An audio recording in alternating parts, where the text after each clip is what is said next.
Welcome back to Gear Up Windows YouTube channel.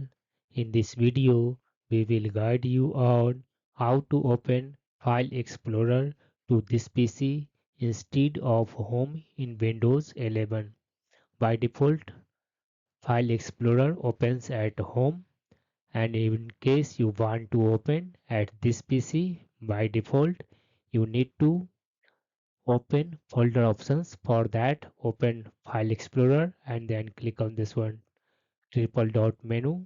In the drop down menu, select options. Under options, you will find open file explorer 2 option. Use this one drop down menu and select this PC.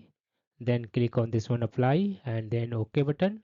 Now close the file explorer window and reopen it, and you will find that file explorer opens by default at this PC on Windows 11.